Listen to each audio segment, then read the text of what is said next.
ഇന്നലെ നമ്മുടെ രാഹുൽ മാങ്കൂട്ടത്തിലിനെ ശ്രീ മുനവറലി തങ്ങൾ ചേർത്ത് പിടിക്കുന്ന ഒരു വീഡിയോ കണ്ടപ്പോൾ എനിക്ക് വളരെ സന്തോഷം തോന്നി. അത് രാഷ്ട്രീയമല്ല, അതിലൊരു ആത്മീയ ദൈവീകമായ നന്മയുണ്ട്. പലപ്പോഴും അന്യായമായി അനീതിക്ക് വിധേയനായി കല്ലെറിയപ്പെട്ടവനാണ് രാഹുൽ മാങ്കൂട്ടത്തിൽ. ഭരണകൂടം, പ്രത്യേകിച്ച് പിണറായി ഭരണകൂടം, പോലീസ്, മാധ്യമങ്ങളെല്ലാം വേട്ടയാടി ഒറ്റയ്ക്ക് രാഹുലിനെ ആക്കി ചുറ്റും നിന്ന് വേട്ടയാടിയ ഒരു അനുഭവമാണ് രാഹുൽ മാങ്കൂട്ടത്തിലിനുണ്ടായത്. വേണ്ട രീതിയിൽ തൻ്റെ പാർട്ടിയിൽ നിന്ന് രാഹുൽ മാങ്കൂട്ടത്തിന് പിന്തുണ കിട്ടിയില്ല. അദ്ദേഹത്തിൻ്റെ പാർട്ടി വേണ്ട രീതിയിൽ അദ്ദേഹത്തെ കേട്ടില്ല. ഞാൻ ഈ വിമർശനം ആദ്യം മുതലേ ഉന്നയിക്കുന്ന ഒരു വ്യക്തിയാണ്. അത് രാഹുൽ മാങ്കൂട്ടത്തിലും പിന്നീട് ഹാഷ്മീഡ് ഇൻ്റർവ്യൂവിൽ തുറന്നു പറയുകയുണ്ടായി. പക്ഷേ ശ്രീ മുനവറലി തങ്ങൾ എനിക്ക് വളരെ ഇഷ്ടപ്പെടുന്ന ഒരാളാണ്. തങ്ങൾ കുടുംബത്തിലെ എല്ലാവരെയും, പ്രത്യേകിച്ച് തങ്ങൾ കുടുംബം, നമ്മുടെ ക്രിസ്ത്യൻ പാതിരിമാർ, നമ്മുടെ ശിവഗിരി മഠം അടക്കമുള്ള ആൾക്കാർ, നമ്മുടെ ഭാരതകേസരി മന്നത്തുനാവിൻ്റെ പാരമ്പര്യത്തിൽ വരുന്ന ആൾക്കാർ അടക്കം എല്ലാവരും, യോഗക്ഷേമ സഭയും KPMSും എല്ലാം കേരളത്തിൻ്റെ സമൂഹത്തെ സമ്പന്നമാക്കിയതാണ്. നമുക്ക് ആ വീഡിയോ ആദ്യം ഒന്ന് കാണാം. ആ മുനവറലിത്തങ്ങളുടെ വീഡിയോ ഒരു വല്ലാത്ത നന്മയും വല്ലാത്ത സ്നേഹവും സന്തോഷവും എനിക്ക് തോന്നി. മുസ്ലിം ലീഗുകാരോട്, പ്രത്യേകിച്ച് ഏറ്റവും കൂടുതൽ രാഹുൽ മാങ്കൂട്ടത്തിൽ പിന്തുണ കൊടുത്തത് മുസ്ലിം ലീഗുകാരാണ്. അതിൻ്റെ കാര്യം എന്ന് പറഞ്ഞാൽ അതിലൊരു നന്മയുണ്ട്. ആ നന്മ എന്ന് പറയുന്നത് രാഷ്ട്രീയത്തിന് അതീതമാണ്. അതായത് വേട്ടയാടപ്പെട്ടവൻ്റെ കൂടെ നിൽക്കുക, ചവിട്ടി താഴ്ത്തപ്പെട്ടവൻ്റെ കൂടെ നിൽക്കുക, അനീതി ആരോടാണോ ചെയ്തത് അവൻ്റെ കൂടെ നിൽക്കുക. അതായത് രാഹുൽ മാങ്കൂട്ടത്തിലിനെ കള്ളക്കേസിൽ കുടുക്കി പിണറായി വിജയൻ സർക്കാർ 3 തവണ വേട്ടയാടി, 1 തവണ അറസ്റ്റ് ചെയ്തു, വീണ്ടും കള്ളക്കേസുകൾ കൊണ്ടുവന്നു. കള്ളക്കേസുകളാണെന്ന് എല്ലാ കോടതികളിലും തെളിഞ്ഞു, കള്ളക്കേസുകൾ പൊളിഞ്ഞു വീണു. പക്ഷേ രാഹുൽ മാങ്കൂട്ടത്തിലിനെ വേണ്ട രീതിയിൽ സ്വീകരിക്കാൻ അദ്ദേഹത്തിൻ്റെ പാർട്ടി ഇന്നും തയ്യാറാകുമെന്നും രാഹുൽ ശക്തമായി തിരിച്ചു വരുമെന്നാണ് പ്രതീക്ഷിക്കുന്നത്. എന്തായാലും ഈ വീഡിയോ ഒന്ന് കാണേണ്ട ഒരു വീഡിയോ ആണ്, ഒരു നന്മയുള്ള വീഡിയോ ആണ്. എനിക്കതിൽ രാഹുലിൻ്റെ ആ ചിരി നന്നായിട്ട് ഇഷ്ടപ്പെട്ടു. അതിൽ രാഹുൽ മാങ്കൂട്ടത്തിൽ കൊടുത്തിരിക്കുന്ന ലൈനും വളരെ പ്രസക്തമാണ്. ആ ലൈൻ ഇങ്ങനെയാണ്: തണലേകുന്നൊരു തങ്ങൾ, പ്രിയപ്പെട്ട മുനവർ അലി തങ്ങൾ. വളരെ നല്ലതാണ്. ഞാനും എൻ്റെ സ്റ്റോറി ഷെയർ ചെയ്യുകയൊക്കെ ചെയ്തിരുന്നു. കാര്യം ഇതൊരു നന്മയുള്ളതാണ്.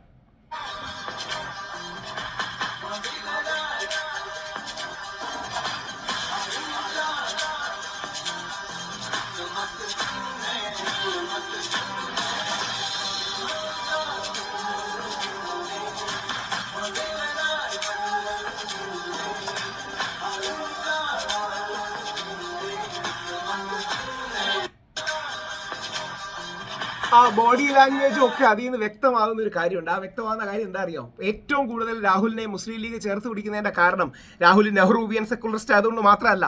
അതായത് രാഹുൽ നായരാണ്, പക്ഷേ രാഹുലിന് നായരാണെന്ന് പറ്റി ചിന്തയൊന്നുമില്ല. രാഹുൽ ഒരു നെഹ്റുവിയൻ സെക്കുലറാണ്. രാഹുലിനെ ഏറ്റവും കൂടുതൽ ചേർത്ത് പിടിച്ചത് മുസ്ലിം സമൂഹവും മുസ്ലിം ലീഗുമാണ്. അത് കഴിഞ്ഞ് ക്രിസ്ത്യൻ സമൂഹമാണ്. രാഹുലിനെ ഏറ്റവും കുറവ് ചേർത്ത് പിടിച്ചത് ഈ സോക്കോൾഡ് ഹിന്ദു സമൂഹവും വിശിഷ്യ നായന്മാരുമാണ്. അതിൻ്റെ കാരണം സ്ത്രീകളോടുള്ള സ്നേഹമൊന്നുമല്ല, അങ്ങനെയൊന്നും തെറ്റിദ്ധരിക്കരുത്. ഒരു സ്ത്രീകളോടുള്ള സ്നേഹവും സ്ത്രീ വിമോചനത്തോടെ താല്പര്യം കൊണ്ടൊന്നുമല്ല. അതായത് മാധ്യമങ്ങൾ ആക്രമിക്കുമ്പോൾ രാഹുലിനെ സപ്പോർട്ട് ചെയ്താൽ തങ്ങളെ കൂടെ മാധ്യമങ്ങൾ ആക്രമിക്കില്ല എന്ന് തോന്നൽ, അത്ര മാത്രമേ ഉള്ളൂ. അല്ലാതെ ഉദാത്തമായ ഒരു സ്ത്രീപക്ഷ ചിന്തയുണ്ടായിട്ടല്ല. രാഹുലിനോട് അസോസിയേറ്റ് ചെയ്യുമ്പോൾ രാഹുലിനെ സപ്പോർട്ട് ചെയ്താൽ തങ്ങളെ സ്ത്രീവിരുദ്ധരായി ചിത്രീകരിക്കും, തങ്ങൾക്ക് മാധ്യമങ്ങളുടെ ആക്രമണം ഏറ്റുവാങ്ങേണ്ടി വരുമെന്ന പേടി കാരണം മാത്രമാണ് മുസ്ലിം ലീഗ് അത് ചെയ്യാത്തത്. തങ്ങൾ കുടുംബം അത് ചെയ്യാത്തതിന് ആത്മീയമായിട്ടും ഒരു കാരണമുണ്ട്, സാമൂഹികമായിട്ടും കാരണമുണ്ട്. ആ റീസൺ പറയാനാണ് ഞാൻ യഥാർത്ഥത്തിൽ വീഡിയോ ചെയ്തത്. അതായത് യഥാർത്ഥത്തിൽ ഹിന്ദു കമ്മ്യൂണിറ്റിക്ക്, ഹിന്ദു സമുദായത്തിന് ഒരു ഒരുമയോ യോജിപ്പോ ഒന്നുമില്ല. ഈ നേതാക്കളാകുന്നതിന് മാധ്യമങ്ങളുടെ പിന്തുണ വളരെയധികം വേണം. കേരളത്തിൽ ഒരു മാധ്യമവും പ്രൊജക്റ്റ് ചെയ്തില്ലെങ്കിലും തങ്ങൾ കുടുംബം തന്നെയായിരിക്കും മുസ്ലിം ലീഗിൻ്റെ അനിഷേധ്യ നേതാക്കൾ, മുസ്ലിം സമൂഹത്തിലെ ഏറ്റവും വലിയ ഭൂരിപക്ഷത്തിൻ്റെ നേതാക്കൾ. അപ്പോൾ അവർക്ക് ആ ആത്മീയതയുണ്ട്, ആ കോൺഫിഡൻസ് ഉണ്ട്, ആത്മീയതയുമുണ്ട്, ആത്മവിശ്വാസമുണ്ട്. എന്നാൽ ഹിന്ദു സമൂഹത്തിലെ, നായർ സമൂഹത്തിലെ നേതാക്കളൊക്കെ മത്സരിച്ച് രാഹുൽ മാങ്കൂട്ടത്തിലിനെ തെള്ളിപ്പറഞ്ഞാൽ മീഡിയയുടെ കയ്യടി കിട്ടും എന്ന് പറഞ്ഞ് അതിലൂടെ സ്റ്റാർ ആകാൻ നോക്കുന്നവരാണ്. ഇതിൻ്റെ റീസൺ എന്ന് പറഞ്ഞാൽ അത് പറഞ്ഞിരിക്കണം. ക്രിസ്ത്യാനികൾക്ക് ഞായറാഴ്ചയും മുസ്ലിങ്ങൾക്ക് വെള്ളിയാഴ്ചയും ഉള്ളതുപോലെ ഹിന്ദുക്കൾക്ക് ഒരു കൂട്ടായ്മയോ കാര്യങ്ങളോ ഒന്നുമില്ല. അതായത് ക്രിസ്ത്യാനികൾക്ക് ഞായറാഴ്ച, മുസ്ലിങ്ങൾക്ക് വെള്ളിയാഴ്ച പോലെ ഒരു ശനിയാഴ്ച സത്സംഗങ്ങളൊന്നും ഹിന്ദുക്കൾക്കില്ല. അപ്പോൾ ഹിന്ദുക്കൾക്ക് നേതാവാകാനും ഒരു കമ്മ്യൂണിറ്റിയെ കൂടെ നിർത്താനും കുറച്ച് ആൾക്കാർ തങ്ങളെ സപ്പോർട്ട് ചെയ്യിക്കാനും ഈ മീഡിയയുടെ സപ്പോർട്ട് എടുക്കുക മാത്രമേ വഴിയുള്ളൂ, വേറൊരു വഴിയില്ല. മുസ്ലിം ക്രിസ്ത്യൻ സഹോദരങ്ങൾക്ക് അതിൻ്റെ ആവശ്യമില്ല. അതുകൊണ്ടാണ് അവരുടെ നിലപാടുകൾ കുറച്ചുകൂടെ നീതിയുക്തമാകുന്നത്, ആകുന്നത്, സത്യസന്ധമാകുന്നത്. മാധ്യമങ്ങൾ ആക്രമിക്കുന്നു എന്ന് പറഞ്ഞാൽ അവരാരെയും അങ്ങനെ വിട്ടുകൊടുക്കില്ല. ശ്രീ കുഞ്ഞാലിക്കുട്ടി സാഹിബിനെ ഇതേപോലെ തെറ്റായ മാധ്യമങ്ങൾ ആക്രമിച്ചു. കുഞ്ഞാലിക്കുട്ടി സാഹിബിന് മുസ്ലിം ലീഗ് കഴിയുന്നത്ര പിന്തുണ അന്ന് കൊടുക്കുകയും ചെയ്തു. അദ്ദേഹം ശക്തമായി തിരിച്ചു വരികയും ചെയ്തു. അതും കള്ളക്കേസായിരുന്നു എന്ന് എല്ലാവർക്കും അറിയാം.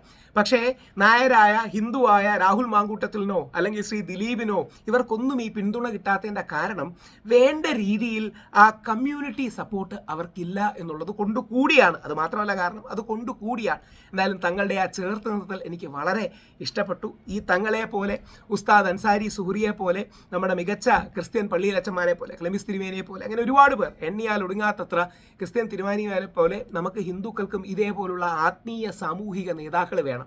നമുക്ക് ജീവിതത്തിൽ നമുക്ക് നേരെ അനീതി വീഴുമ്പോൾ, ഒന്ന് തളർന്ന് വീഴുമ്പോൾ അത്താണി വേണം, തണല് വേണം.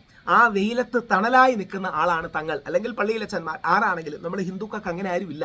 ഒന്ന് വീണു പോയാൽ പിടിക്കാൻ ആരുമില്ല. വീണു പോയാൽ കൂടെ നിൽക്കുന്നവൻ ആ അവസരം മുതലാക്കി ചവിട്ടും. അതാണ് യഥാർത്ഥത്തിൽ ഹിന്ദുക്കളുടെ ഇടയിൽ നടക്കുന്നത്. അതായത് ആരെങ്കിലും ഒരാൾ വീണു പോയാൽ അവൻ ആ അവസരത്തിൽ ചവിട്ടാൻ മാത്രമേ ഉപയോഗിക്കുകയുള്ളൂ. ഇതാണ് അതിൻ്റെ ഏറ്റവും വലിയ ദൗർഭാഗ്യകരമായ അവസ്ഥ. ആ ദൗർഭാഗ്യകരമായ അവസ്ഥ മാറട്ടെ. ഹിന്ദുക്കൾക്കും ഇതേപോലെ തങ്ങളെപ്പോലെ, ക്രിസ്ത്യൻ പള്ളികളെ പോലെ ഒരു ആത്മീയ നേതൃത്വം നമ്മളെ കൂടെ സപ്പോർട്ട് ചെയ്യാൻ ഉണ്ടാകട്ടെ എന്ന് പ്രാർത്ഥിക്കുന്നു.